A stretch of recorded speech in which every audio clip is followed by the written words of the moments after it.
দেশে কর্মসূচি ডেকেছে বিএনপি। জানাবো গাজীপুরের হামলা পরিকল্পিত, নেপথ্যে সাবেক মেয়র জাহাঙ্গীর, দোষীদের 24 ঘন্টার মধ্যে গ্রেপ্তার দাবি। এবং সর্বশেষ জানাবো বড় অর্থনীতিবিদ হয়েও দেশের অর্থনীতিকে ভালো করতে পারেন নাই বললেন মান্না। শুনছিলেন সংবাদ শিরোনাম, এবারে বিস্তারিত।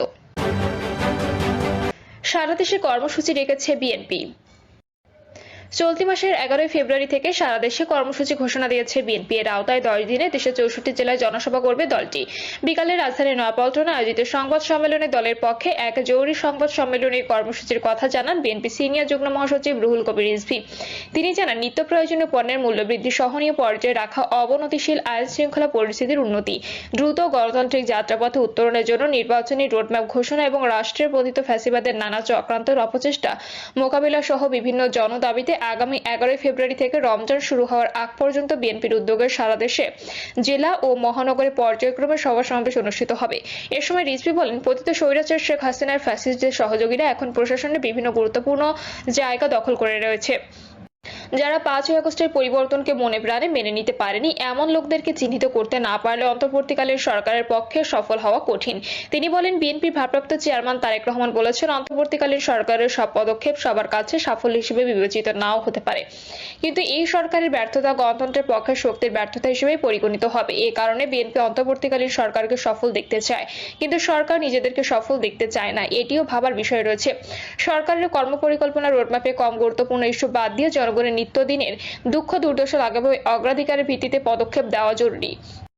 রিজভী বলেন, ছাত্র জনতার অভ্যুত্থানে গত 5 আগস্ট ফ্যাসিবাদের জননী শেখ হাসিনা ভারতে পালিয়ে গিয়ে অবৈধভাবে বসবাস করছে এবং ষড়যন্ত্রমূলক অডিও রেকর্ড প্রকাশের মাধ্যমে দেশকে অস্থিতিশীল করতে একের পর এক উস্কানি দিচ্ছে। ফ্যাসিস্ট শেখ হাসিনার উস্কানিতে ইতোমধ্যে গণহত্যাকারী দল আওয়ামী লীগের নেতাকর্মীরা সারা দেশে গুপ্ত হামলা, ঝটিকা মিছিল ও গণসংযোগ শুরু করেছে।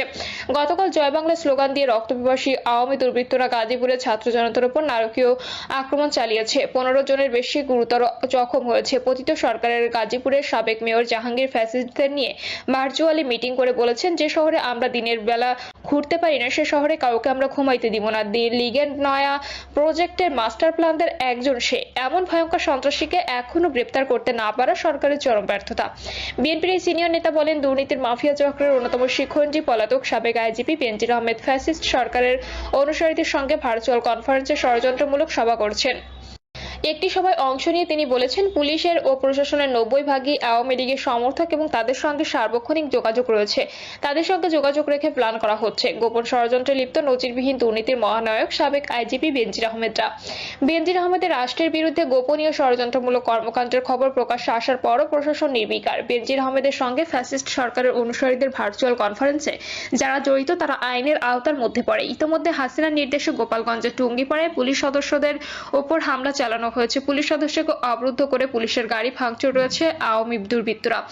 তিনি বলেন, পুলিশের গাড়ি থেকে পাবনার সুজানগর উপজেলা আওয়ামী লীগের সভাপতি আব্দুল ওহাবকে ছিনিয়ে নেওয়া হয়েছে। সারা দেশে আওয়ামী লীগের সন্ত্রাসীরা সন্ত্রাস চালিয়ে যাচ্ছে। গত 8 আগস্ট ক্ষমতা গ্রহণের পর থেকে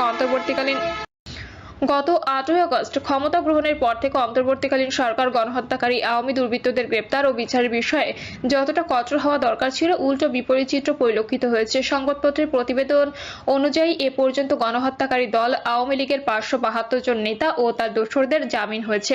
ব্যবসায়ীকে অপহরণ করে ডিবি অফিসে নিয়ে 6 কোটি টাকা চাঁদা আদায় চেষ্টার মামলায় গ্রেপ্তারের 3 দিনেই জামিনে মুক্ত হয়েছেন সাবেক ডিবি প্রধান, হারুনের সিন্ডিকেটের প্রধান, এসএস গ্রুপের ব্যবস্থাপনা পরিচালক আবু সাদেক।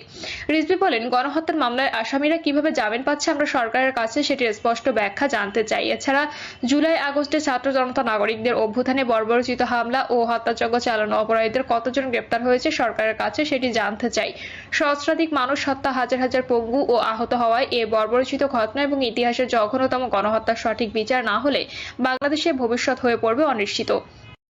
আইনের শাসন ও ন্যায় বিচার প্রতিষ্ঠার লক্ষ্যে এই গণহত্যার বিচার হতে হবে, কিন্তু আসামিদের গ্রেপ্তার, জেলে ও দেশের বাইরে রেখে ন্যায় বিচার প্রতিষ্ঠা করা সম্ভবপর নয়। সচিবালয়ে গিজগিজ করছে স্বৈরাচার শেখ হাসিনার প্রেতাত্মারা। পুলিশ প্রশাসন, আদালতে তারাই সবকিছু করেছে। অবিলম্বে ফ্যাসিস্টদের সহযোগীদের বিরুদ্ধে কঠোর ব্যবস্থা গ্রহণ করতে না পারলে আবারও হাসিনা দোসরদের পরাস্ত করা কঠিন হবে।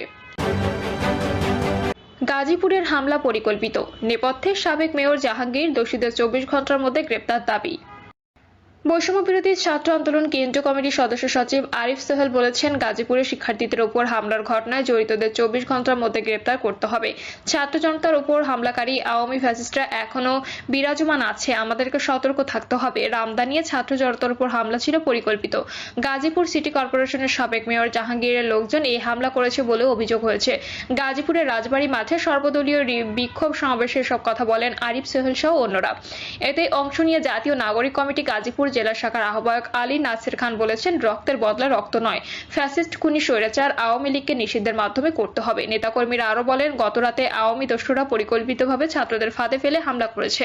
গাজীপুর থেকে আজ ফ্যাসিবাদের মূল উপড়ে ফেলার কার্যক্রম শুরু হবে। পতিত ফ্যাসিস্ট সরকারের দোসর জাহাঙ্গীর আলমের পালিত কুকুরেরা এই হামলা করেছে। আহকামা মোজাম্মেলের বাড়ি ভাঙচুরের অজুহাতে ছাত্রদের হত্যার পরিকল্পনা করেছিল। সাধারণ মানুষ এভাবে হামলা করতে পারে না। তারা আরো বলেন, হাসিনার প্রেতাত্মারা ভারতে বসে দেশকে অস্থিতিশীল করার চেষ্টা করছে। তাদের সব ধরনের ষড়যন্ত্র ঐক্যবদ্ধভাবে প্রতিহত করতে হবে। বক্তারা অভিযোগ করেন, গতকালের হামলার সময় প্রশাসনের পক্ষ থেকে কোনো সহযোগিতা করা হয়নি। বারবার কল করার পরেও তারা উদ্ধার করতে এগিয়ে আসেনি। দ্রুত সময়ের মধ্যে জেলা প্রশাসক ও পুলিশ কমিশনারকে পদত্যাগ করতে হবে।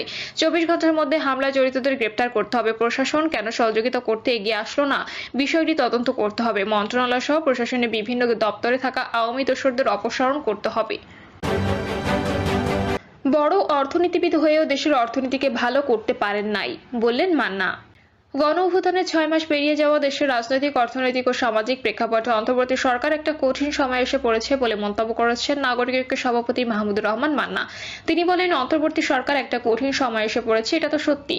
উনি দেশের অর্থনীতির অবস্থা ভালো করতে পারেন নাই। এত বড় অর্থনীতিবিদ, জিনিসপত্রের দাম কমাতে পারেন নাই, ইনভেস্টমেন্ট বাড়েনি, ইনকাম রেট বাড়েনি, দেশের আইন শৃঙ্খলা পরিস্থিতি দুর্বল। মান্না এ সময় আশঙ্কা প্রকাশ করে বলেন, দ্রব্যমূল্য বৃদ্ধির প্রতিবাদে মানুষ যদি রাস্তায় নামে তাহলে এই সরকার কি তা থামাতে পারবে? কোনো একটি রাজনৈতিক দল যদি তা সমর্থন করে হরতাল ডাকে, তা মোকাবেলা করার জন্য কি পুলিশ নামবে? সরকার তো দুর্বল। এরকম সরকার দিয়ে তো দীর্ঘদিন ভালো শাসন চালাতে পারবেন না। যখন তখন সেটা ভেঙে যেতে পারে। একই সঙ্গে অন্তর্বর্তী সরকারকে সমর্থন জুগিয়ে যাওয়া যৌক্তিকতা তুলে ধরে মান্না বলেন, আমরা সরকারের সমালোচনা করি কিন্তু কাঠগড়ায় তুলি না। আমরা জানি এই সরকার পরাজিত হলে আমরাও পরাজিত হব। অন্তর্বর্তী সরকারের 15টি সংস্কার কমিশনের মধ্যে 6টি রিপোর্ট জমার বিষয়ে মান্না বলেন, এরপরের মূল কথা কি? 6টা সংস্কার কমিশনের মধ্যে কমন কতগুলো কথা পাওয়া যায়, আলোচনা করে কতগুলোতে ঐক্যমত্য করা যায়, তার উপর নির্ভর করছে সংস্কারের সফলতা। সংস্কার প্রস্তাবনা নিয়ে বিভিন্ন রাজনৈতিক দল দ্বিমত পোষণ করেছেন। এমন পরিস্থিতিতে মান্না তার নিজস্ব ভাবনার কথা প্রকাশ করে বলেন, সংস্কারের উপর রাগঢাক করে লাভ নেই। সংস্কার ভালো জিনিস, সংস্কার করার ব্যাপারে সমগ্র জাতি এখন ঐক্যবদ্ধ।